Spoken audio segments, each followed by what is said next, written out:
Assalamualaikum teman-teman. Hari ini aku akan bercerita tentang kisah Hasan dan Husain bin Ali. Mereka adalah kakak adik yang kompak, cucunya Nabi Muhammad. Yuk, siapa yang mau mendengarkan ceritanya? Disimak ya. Kita buka halaman pertama. Hasan dan Husain, dua anak laki-laki yang luar biasa. Kehidupan kakak adik ini tidak bisa dipisahkan. Sejak kecil hingga dewasa, Hasan dan Husain selalu kompak. Kakak adik ini senantiasa saling menolong dalam kebaikan. Ayah mereka bernama Ali bin Abi Thalib, sedangkan ibunya bernama Fatimah Az-Zahra. Fatimah sendiri merupakan putri Rasulullah. Jadi, Hasan dan Husain adalah cucu Nabi Muhammad. Siapa teman-teman Hasan dan Husain? Iya betul, cucunya Nabi Muhammad. Nah, kita lihat sebelahnya. Nah, Hasan lahir pada bulan Ramadan tahun 625 Masehi di Madinah. Awalnya Ali bin Abi Thalib hendak menamainya Harb. Namun Harb itu berarti perang. Tujuannya supaya anaknya tangguh berperang. Di zaman itu, nama Harb memang sering digunakan orang Arab. Namun Rasulullah melarangnya. Nabi Muhammad memberi nama bayi itu Hasan. Suatu nama yang belum pernah dipakai pada zaman jahiliyah. Hasan artinya sesuatu yang indah. Rasul menginginkan bayi itu mempunyai akhlak yang indah. Masya Allah ya. Nah, ini Ali, ini Hasan, ini Fatimah, dan ini Nabi Muhammad. Kita buka lagi ya. Setahun kemudian, sekitar 626 Masehi, Fatimah kembali melahirkan bayi juga yang berjenis kelamin laki-laki. Ali bin Abi Thalib hendak memberi namanya Harb lagi. Laki-laki Nabi Muhammad melarang nama itu. Rasul menamai cucu barunya dengan Husain. Nama itu juga belum pernah dipakai orang Arab. Husain berarti yang indah, kecil atau si mungil. Dari penamaan saja terlihat betapa sayang Rasulullah kepada cucunya. Wah, Masya Allah ya. Tadi kakaknya namanya Hasan, adiknya namanya Husain. Selanjutnya, ketika di masa kanak-kanak, Rasul sering bermain bersama cucunya. Tak pernah dia mengasari bocah-bocah itu. Suatu hari, Hasan naik ke pundak Nabi Muhammad yang sedang sujud sholat. Hasan belum tahu kalau perbuatannya itu dilarang, tetapi Nabi Muhammad tidak marah. Beliau sengaja sujud agak lama, hingga kemudian Hasan turun dari pundak kakeknya. Barulah Nabi Muhammad melanjutkan sholatnya. Beliau memang tak mau menyakiti perasaan cucu-cucunya itu. Masya Allah ya, Nabi Muhammad hebat sekali ya teman-teman. Kita buka lagi. Hah? Nangis? Hari itu Nabi Muhammad melewati depan rumah Fatimah. Langkah kakinya berhenti mendengar suara isak tangis. Rasulullah langsung masuk rumah. Ternyata Husain sedang nangis. Bocah kecil itu berlinang air mata. Kakek yang baik itu menghibur cucunya.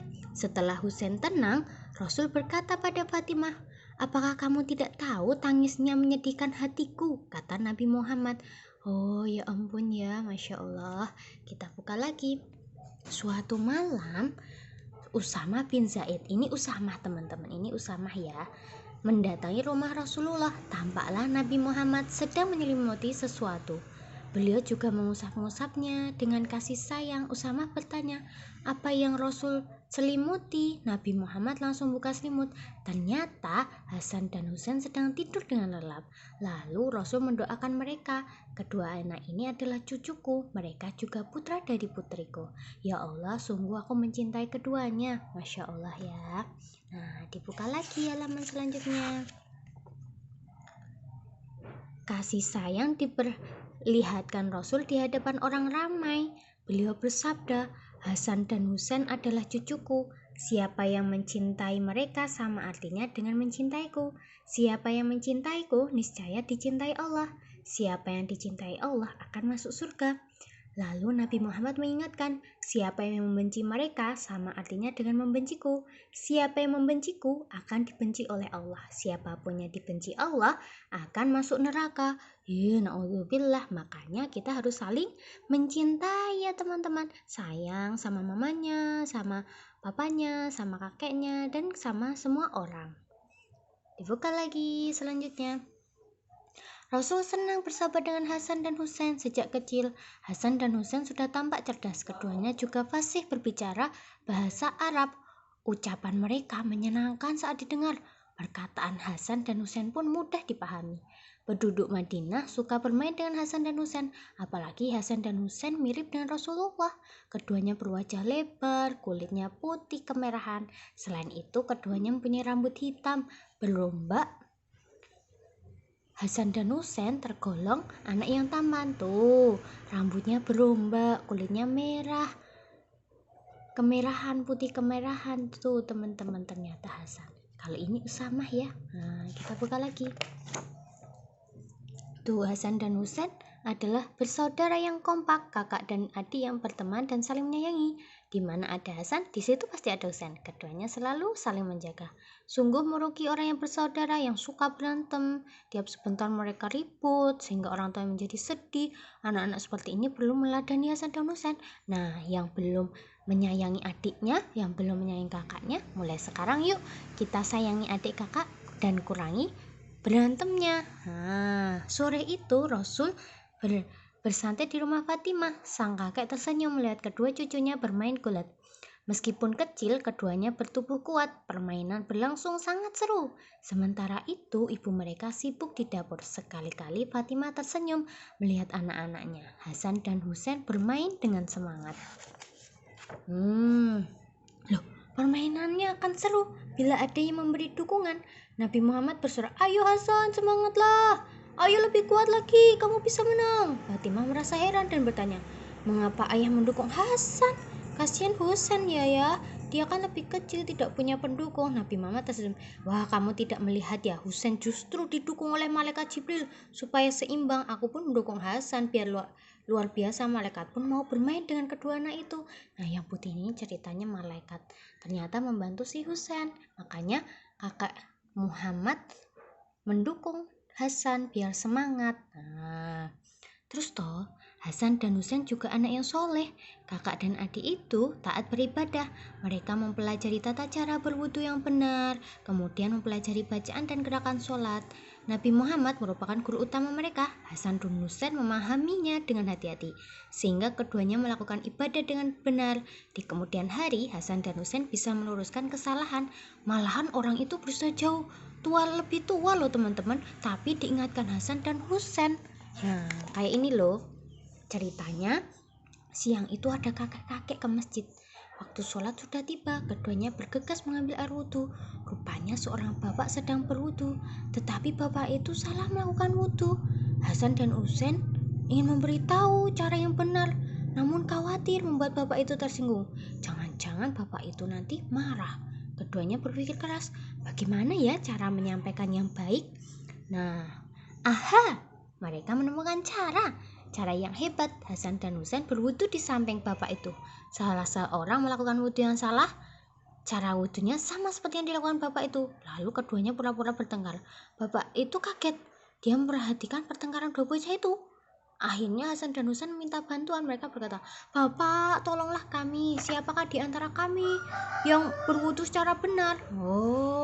Terus toh lalu Hasan dan Husain mengulangi wudu.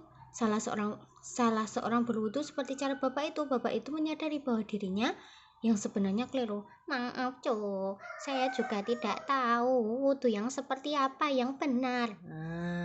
Dia berkata, anak-anak, alangkah baiknya cara wudu kalian. Terima kasih telah menunjukkan kekeliruanku. Semoga Allah memberkahi kalian. Hasan dan Husain pun menjadi lega. Tujuan mereka tercapai dengan baik. Cara wudu bapak itu bisa dibenarkan kembali dan bapak itu pun tidak tersinggung. Masya Allah ya. Nah, Hasan pun mencapai usia 7 tahun, sedangkan adiknya Husain berumur 6 tahun. Mereka sama, semakin besar dan pintar. Tapi kenapa ya kok sedih itu ya teman-teman? Keduanya Kain dekat dan akrab dengan Nabi Muhammad. Persahabatan kakek dan cucu itu semakin erat. Namun kakek yang dicintai meninggal dunia. Hasan dan Husain kehilangan sahabat mereka. Diliputi kesedihan mendalam. Namun mereka tetap setia dengan ajaran kakeknya. Tuh. Buka lagi ya teman-teman. Mereka sedih karena Nabi Muhammad sudah meninggal. Setelah dewasa, Hasan dan Husain telah tetap kompak. Suatu kali Hasan kemalaman, untunglah ada seorang pengembala yang baik. Dia mempersilahkan Hasan menginap di gubuknya. Pengembala menjamu Hasan dengan menu sederhana yang dimilikinya. Esok harinya, Hasan bersiap melanjutkan perjalanan. Dia hendak pulang ke Madinah. Pengembala menunjukkan arah yang harus ditempuh. Sebelum berangkat, Hasan berkata, "Terima kasih atas bantuanmu. Kalau kamu ke Madinah, mampirlah ke rumahku." Nah, terus beberapa waktu kemudian, pengembala itu pergi ke Madinah. Dia diajak oleh majikannya yang ada keperluan di sana. Pengembala pun mampir ke rumah Hasan, tetapi Hasan tidak berada di rumah sehingga Husain membukakan pintu. Pengembala menyangka yang di hadapannya adalah Hasan. Dia berkata, "Apakah Tuan lupa denganku? Tuan pernah kemalaman dalam perjalanan. Waktu itu Tuan bermalam di gubukku. Sebelum pergi, Tuan mengundangku berkunjung ke Madinah." Ternyata itu Husain, teman-teman. Husain bisa saja mengatakan Hasan tak ada, sehingga pengembala itu segera pergi. Namun dia ingat ajaran kebaikan dari Rasulullah. Setiap tamu harus dihormati. Dia pun menjamu pengembala itu. Wah, Masya Allah ya, walaupun tidak ketemu sama kakaknya Hasan, Husain tetap menjamu sambil menunggu si kakaknya. Ternyata pengembala itu seorang budak. Husain meminta diantar pada majikannya. Lalu Husain membeli budak pengembala itu. Husain berkata padanya, "Sekarang kamu telah aku merdekakan. Kamu bebas pergi kemana saja. Aku juga memberikan kambing untuk kamu gembalakan." Pengembala itu sangat bersyukur. Lalu Husain menerangkan, "Kamu telah berjasa menolong saudaraku Hasan. Inilah ungkapan terima kasih kami. Perkenalkan, namaku Husain." Masya Allah ya, baik hati sekali. Nah, pantaslah Rasulullah sangat menyayangi mereka. Hasan maupun Husain benar-benar kompak berbuat kebaikan. Mereka gemar menolong siapapun tanpa kesombongan sehingga masyarakat senang bergaul dengan keduanya. Saat dewasa, Hasan dan Husain terkenal sebagai orang jujur. Mereka suka perdamaian dan menghindari pertengkaran. Wajar bila Rasul mengatakan keduanya termasuk penghuni surga. Di surga mereka bisa bersama lagi dengan Nabi Muhammad, bersahabat lagi dengan Nabi Muhammad sebagai kakaknya. Nah, teman-teman, siapa yang pengen jadi orang yang baik? Nah, tentu saja ini loh ada resepnya. Resep Hasan dan Husain menjadi sahabat Rasul sejak kecil. 1. Soleh sejak kecil, sehingga Rasul senang bersahabat dengan mereka. Allah dan malaikat pun mencintainya. Begitu pula dengan penduduk Madinah. Jadi teman-teman, kalau ingin menjadi sahabatnya Hasan dan Husain nanti di surga, jadilah anak yang soleh sejak kecil. Waktunya sholat. Kalau mamanya repot atau ayahnya repot, dibantu dan tidak merepotkan orang tua, selalu menolong, baik hati, seperti itu. Yang kedua, pandai meluruskan kesalahan orang lain. Hasan dan Husain tidak membuat bapak tua tersinggung. Mereka menunjukkan dengan cara yang halus dan baik. Nah, teman-teman, nanti kalau menemukan orang yang keliru dalam melakukan ibadah, silahkan diingatkan dengan halus dan baik. Jangan langsung, ibadahmu itu salah. Nah, itu bukan hal yang tepat. Yang tepat yaitu dengan yang baik seperti Hasan dan Husain tadi loh. Yang ketiga, senang menolong sesama manusia. Husain rela memerdekakan budak meski ia tak mengenal budak itu sebelumnya. Tuh, kalau berbuat baik tidak boleh pilih-pilih ya teman-teman. Kalau berbuat baik, tidak perlu memilih. Berbuat baiklah kepada sesama manusia. Nah, yang keempat, suka menciptakan perdamaian. Mereka tidak suka masyarakat terpecah belah, tidak suka beradu domba. Di sini ngomongnya begini, di sana ngomongnya begono. Nah, seperti itu kan bukan perdamaian namanya, tapi malah membuat pertengkaran. Bisa teman-teman ingin menjadi seperti Hasan dan Husain? Nah, diikuti ya. Oke, hari ini itulah ceritaku sudah selesai. Nah, di sini ada pertanyaan. Coba teman-teman bisa nggak ya menjawab? Buktikan bahwa teman-teman memang anak pintar. Jawablah pertanyaan berikut ini dengan benar. Dijawab aja ya, nggak usah dilingkari. Siapakah nama ayah dan ibu Hasan? A. Alimuddin dan Fatiyah. B. Alimanan dan Fatiyah. C. Aliyuddin dan Fahinah. D. Ali bin Abi Thalib dan Fatimah Az-Zahra. Jawabannya apa? Iya betul, jawabannya adalah Ali bin Abi Thalib dan Fatimah Az-Zahra. Yang ini ya. Kemudian yang kedua, kapan Hasan lahir? Di bulan A. Ramadan tahun 625 Masehi. B. Ramadan tahun 626 Masehi. C. Ramadan tahun 627 Masehi. D. Ramadan tahun 628 Masehi. Yang mana? Iya betul, jawabannya A. Ramadan tahun 625 Masehi. Apakah arti nama Husain itu? Apakah A. Si sulung, B. Indah kecil atau si mungil, C. Si bongsor, D. Si pintar? Iya betul, jawabannya adalah B. Indah kecil atau si mungil. Yang keempat, mengapa Rasul mau bersahabat dengan Hasan dan Husain? Apakah A. karena nakal? Atau B. karena sopan dan baik? Atau C. karena bandel? Atau D. karena jahat? Nah, kira-kira yang mana teman-teman? Oh betul, karena sopan dan baik, jawabannya B. Yang kelima, apa kesalahan seorang bapak tua yang diketahui Hasan dan Husain? A. Kesalahan dalam belajar. Tadi loh, bapak kakek tua tadi loh. Apakah A. Kesalahan dalam belajar? Ataukah B. Kesalahan dalam berwudu? Ataukah C. Kesalahan dalam mengaji? Atau D. Kesalahan dalam menulis? Apa teman-teman jawabannya? Iya betul, jawabannya adalah kesalahan dalam berwudu. Nah teman-teman, itu dia kisah dari Hasan dan Husain. Nah sekian dari kisahnya untuk hari ini dulu ya.